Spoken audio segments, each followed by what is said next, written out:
So let's talk about Silent Hill 4, The Room. So this game, if you don't know, had some interesting rumors about it, which we'll talk about in a second. But if you're new to our reviews, basically we talk about a game from a mechanical standpoint, from a story standpoint, and an overall would I recommend, would I not recommend standpoint. And that's what we're going to talk about here. But I do want to talk about a little bit of stuff beforehand, before we get into this.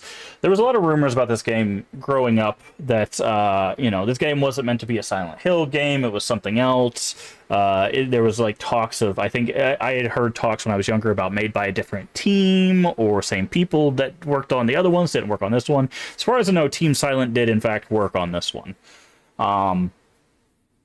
So as far as I know, none of those rumors are really founded. This was always meant to be a Silent Hill game. This was always planned and done by Team Silent.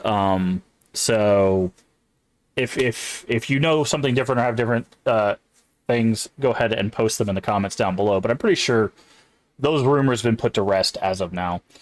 So let's talk about mechanically. Mechanically, what does this game offer? It has probably it's a very kind of clunky combat system, but a lot of the Silent Hills have clunky combat system.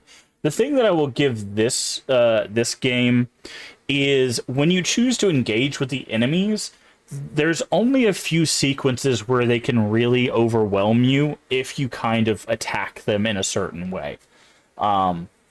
If you decide to run through things, most of the things in this game can and will catch you. So that is a big departure from if you watched our playthrough of 1 through 3, or if you've seen 1 through 3, or if you played it yourself. It's kind of a big departure from those, because in those games, running past was like very beneficial. You saved on resources, you saved healing, you saved ammo. A lot of survival horror was kind of designed around that.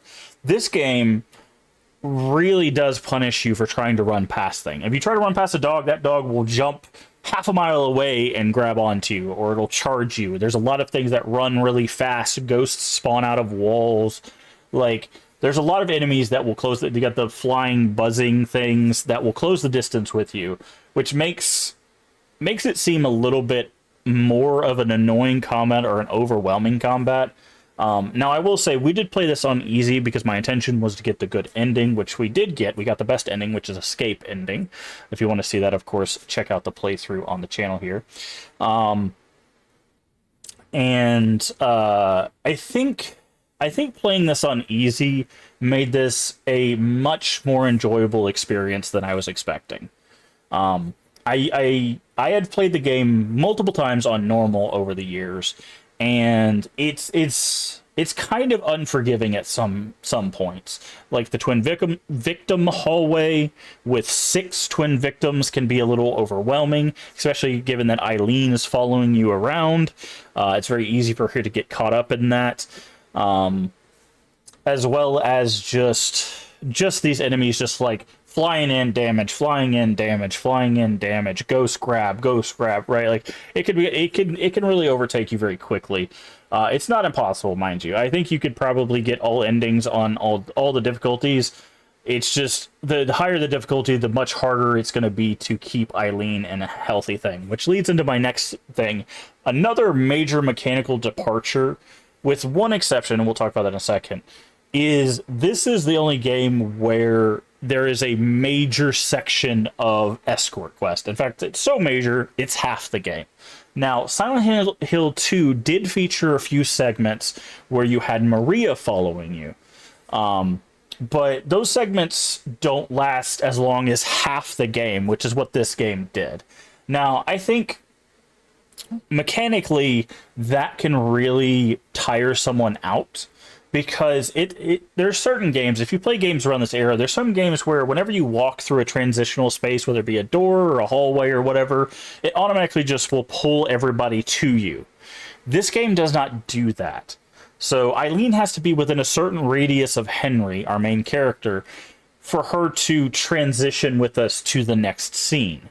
which means that Eileen can get you left behind quite a bit. Also, there's segments of the game where Eileen has to be left behind in order for you to progress, so you have to figure out the safe places to leave her behind, which is very important. And this is one thing I want to mention, and we'll go over it in the story as well. I think that actually the her being there and getting left behind in transitional spaces, I think that's intentional, and here's why. The mechanical thing of they could easily just have her transition with you, would simplify the escort parts of it, but it takes away from those moments where she gets left behind. And if you know anything about the story, you know getting left behind is actually an important thread to the story, which again we'll talk about in just a second. But also mechanically, there's not a lot of weapon variety in this game. I think we talked about this in Silent Hill 3 as well. There's not a whole lot of weapons. Let me see. Most of them are melee. Most of them are golf clubs, I believe. But let me pull up a thing here. We have 1, 2, 3, 4, 5, 6, 7, 8, 9, 10, 11, 12, 13 weapons. But the listing of those are the wine bottle, the broken wine bottle, the steel pipe, the stun gun, the aluminum bat, the spade, the rusty axe, the bug spray, the paper cutting knife, the torch, the pickaxe of despair, golf clubs, chainsaw, and then you have the pistol and Richard's revolver. Now, some of those, the chainsaw is an extra weapon. Some of those that you have to get, I think you get the chainsaw on another playthrough. So there's a lot of melee weapons, and that's kind of the focus, although they do give you a lot of ammo, at least on easy, for using the ranged weapons. So this game has more weapons than 3, but given that the combat is not very deep, it basically makes all the weapons feel the same, except basically it's how fast is the weapon and how much damage it does. That's the major big differences between like the different golf clubs and all of that stuff. So, but you can also power attack in this game, which is interesting. You can charge up your attack and do a more powerful strike, which again is a new mechanic for the combat. So this game took a bit more risks with what they could do from a mechanical standpoint, but in doing so, they I think they kind of made some things harder or more overwhelming than it needed to be. One of the major mechanical changes for the enemies is there are a good amount of enemies in this game. They're called ghosts that are unkillable. You cannot kill them. You can pin them into the ground with a special weapon, a special sword that can't be used as a weapon, as far as I know. And that will keep them in place until you remove the sword, which is great. But I believe there's more ghosts than there are swords. And some ghosts we had problems pinning to the ground. So sometimes it works, sometimes it doesn't. There's also a thing called a silver bullet, which is an automatic knockdown to the ghost, but there is a grand total of 3 of those in the game. And one of those is really basically lined up to be used for one ghost in particular, because you have to get an item off the ghost. So you do have to engage with the ghosts and the sword mechanic, whether you like it or not. Another major mechanic, which I would be remiss in not talking about, is this game has 2 modes. You have the normal Silent Hill explore, open doors, find things, interact with puzzles, etc. mode. And then you have a first-person mode. And this is another big mechanical risk that this game takes, right? There is segments in the game. The only way you can save is by going back to your room Silent Hill 4 The Room, and saving. Now, for half the game, that all you do is you get notes, and you get there's some like environmental changes that kind of do some storytelling, and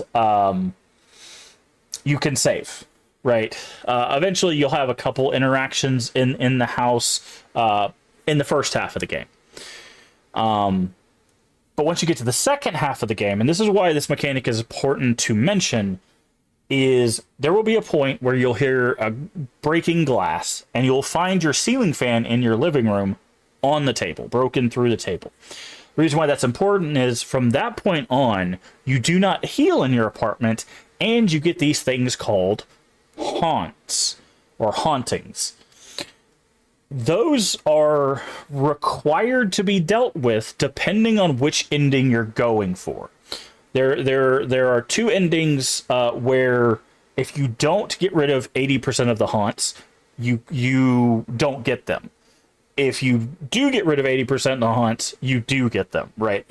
Basically, to rephrase, there's two where if you handle haunts, you're good, and there's two where if you don't handle haunts, you get those, right? So 4 endings total. There is, so far as I know, there is no goofy ending like a UFO or a dog ending or anything like that for the game. So a little unfortunate, but you know. But that's why I wanted to point out the first person, because a lot of people kind of push aside the hauntings because they don't want to engage with them, or they don't know how to engage with them. The game does explain it if you read the memos and stuff, but it's important to do that if you're trying to go for the good ending. And that mixture of this whole new perspective, this whole new series of interactions, which are required by the game to get endings, plus these new mechanical changes with like power strikes and melee focused combat, which a lot of Silent Hills do have melee focused combat, so that's not really a big detachment. But they and the ghosts that chase you around, and the enemies that like buzz around and stuff like that. Also, there's a man in a coat that will show up once you get so far into the game, who loves to just take some pot shots at you. Eventually he will get 2 guns, and it will take a lot of pot shots at you, which can do a lot of damage to you and your companion Eileen. And of course the escort part is the part kind of, I think, that loses a lot of people from a mechanical standpoint. So I think there's a lot of difference in Silent Hill 4 The Room. And I think depending on how you interact with the game, you can either really have fun with those new mechanics, or you can really despise them.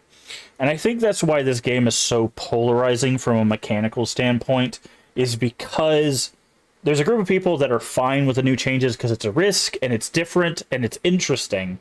And there's a group of people that are not on board with the changes because they were expecting more of a Silent Hill experience, which is only, you know, it's like 80% of the game, because you do spend a lot of time in your room making phone calls, interacting with things around the room, dealing with hauntings and all of that stuff.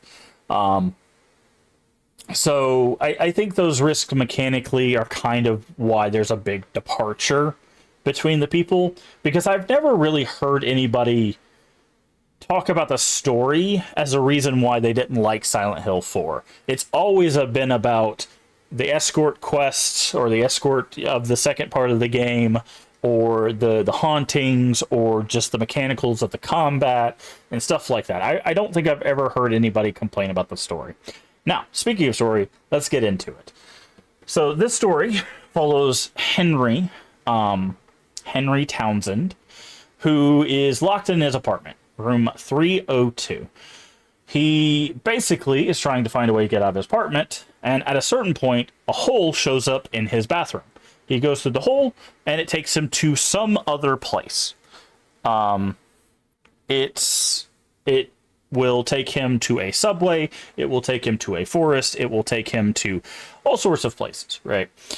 And that is how you get from the first-person view to the third-person view, which the third person, again, is more of your traditional Silent Hill experience. Your melee combat, your story stuff, most of that takes place in the third person view.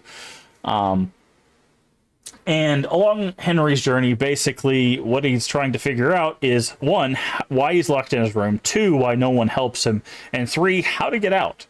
But while doing that, he meets a cast of characters who we find out is tied to a ritual that eventually become ghosts later on. But basically, the long and the short of it is he's kind of wrapped up in the middle of a ritual without really knowing what's going on. And over the span of the game, we learn more and more about this ritual, who's doing the ritual, why they're doing the ritual, and all of that, as well as engaging with a bunch of different characters. Again, a lot of them don't last very long. They're only there for a world, which is maybe an hour to 3 hours long. And a lot of times you see them maybe 3 times. And that's on purpose, because they end up not surviving their part of the game. And in the second part of the game, we get teamed up with a lady, our next door neighbor, called Eileen. And then everything kind of flips on its head, because up to this point, anyone marked with a number, which is tied to the ritual, dies. So all the people that we met before, they have a number and they die as part of the ritual. Eileen gets a number on her, but she doesn't die. And it's not clear whether that's intentional or unintentional until you get much later in the game. And I believe you realize that it is intentional that she survived, because she's needed as kind of like a surrogate mother for the things. But anyways, you travel around these worlds again with Eileen, dealing with new puzzles and stuff like that. Eventually discovering who's doing the ritual, why they're doing the ritual, what's the ultimate goal, and all of that. And you meet our antagonist, Walter Sullivan, in 2 forms, both as a child and as an adult, which is very key to the story, because the main proponent of Walter's basically upbringing is that he was abandoned as a baby, and then he grew up in an orphanage that was a secret cult. So he's very susceptible to the basically indoctrination of the cult as he grew up, which is why he turns into a serial killer to do the ritual later on. However, the reason why we see the 2 versions of Walter is because there's still a version of him that is just looking for his mother, which we find out at the end of the game is what Eileen is basically destined to be the surrogate of. Now, the reason why I mention that in that way is we talked about in mechanics how Eileen can be a little polarizing because she can get left behind. Here's where I think the reason for that is. Because this is a story about abandonment, I think the idea that Eileen can get left behind and not transition spaces with you is supposed to be a mechanical, basically iteration of that. So there's points of the game where you have to leave Eileen behind so that you can go get items and stuff and come back and get her through other unlocked doors and whatnot. And that's why I think it's intentional, because you're essentially abandoning Eileen in this like devastating world, because her leg's in a cast and her arm is broken. Like, she is not in good shape, and you're dragging her through all these worlds. So I do think the reason why that escort quest is in there is not because, you know, it's just a different mechanic. I think it plays into the story at large of wanting to care for somebody while also, you know, having to leave them. And that mention of abandonment is very interesting, because it differs from Walter's abandonment, which was a complete abandonment of his parents just left him and then never came back. So I think it plays into that. And I think that's why mechanically that part of the game, I wouldn't say needs to be there, but definitely helps push the story forward. So overall, you end up stopping the ritual and getting whatever ending you're getting, or potentially stopping the ritual. I guess technically some of the bad endings will complete the ritual, but But anyway, so that's kind of the overview of the story. There's a lot more detail in there, but I think the thing that I do like about the story is this is the first story where our antagonist is really like investigated, right?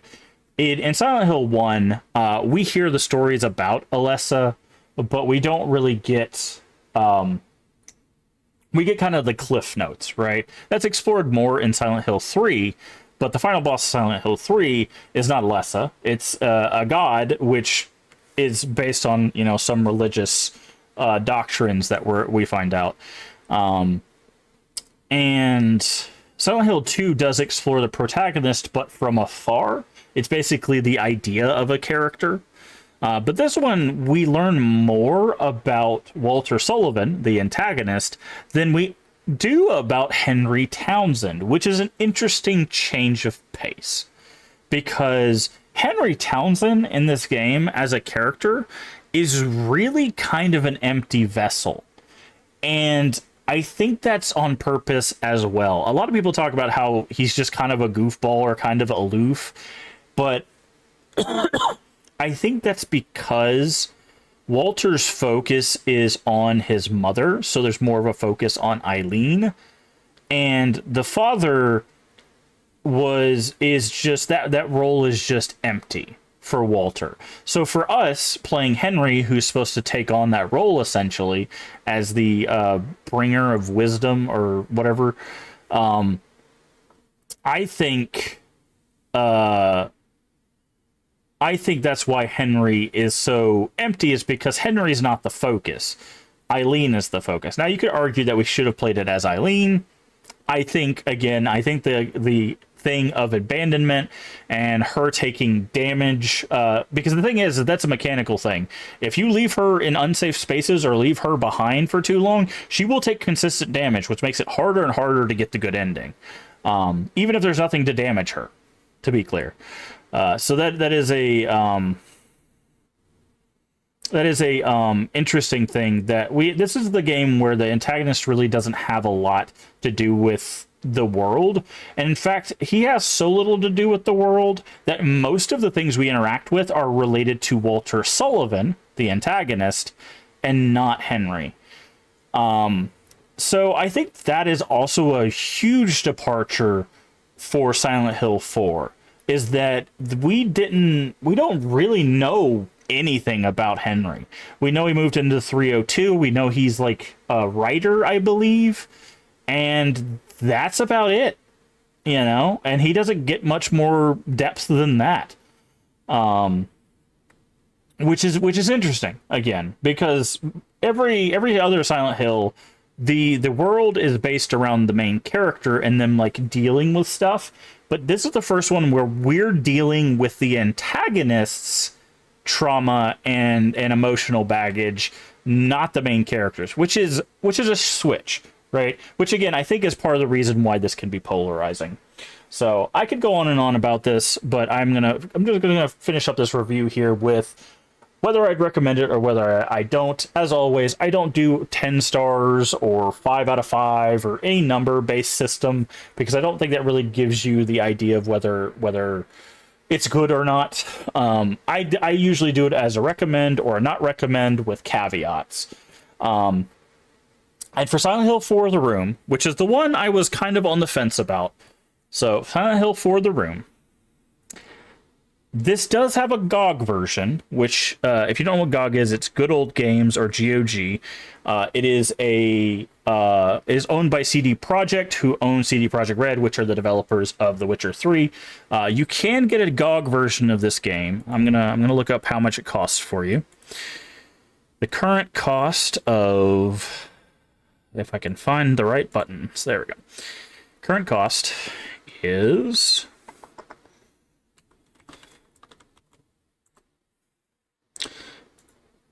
$10. This game is $10 on GOG. I did not play the GOG version. We will probably play the GOG version at some point, just to try it out. I've heard really good things about the GOG version. My usual thing with these games is these games tend to be pretty expensive. And to give you an idea, Silent Hill 4 The Room, for a complete copy, so that is a copy in the case with the manual and the disc, that is $138.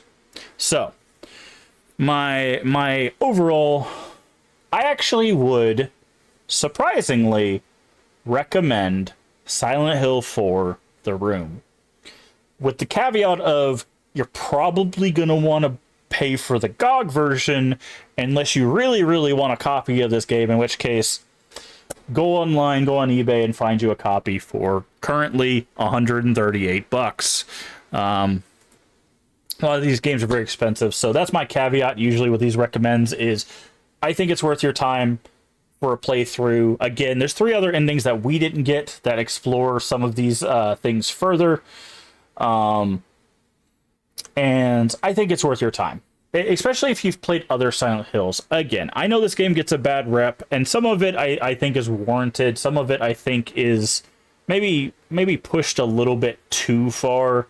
But overall, I think this is still a coherent game. I think the change in perspective of exploring an antagonist story versus exploring a protagonist story is a nice departure from the rest of the series. And again, I think it's really worth your time. And again, at $10 on GOG, as long as it runs well, obviously do your research on that. That's a steal, right? That's a steal. And also, GOG is DRM free, so you can literally get the game for $10, put it on the thumb drive, and have it forever. It also goes on sale often, yeah. So there you go. I do recommend it. Check out Silent Hill 4 The Room. It is worth your time. Maybe play on easy, might make for a more enjoyable experience, but play how you wish, and tell me how you do down in the comments below. Also, don't forget to like, comment, and subscribe as always, and I will see you all in the next review. Bye-bye.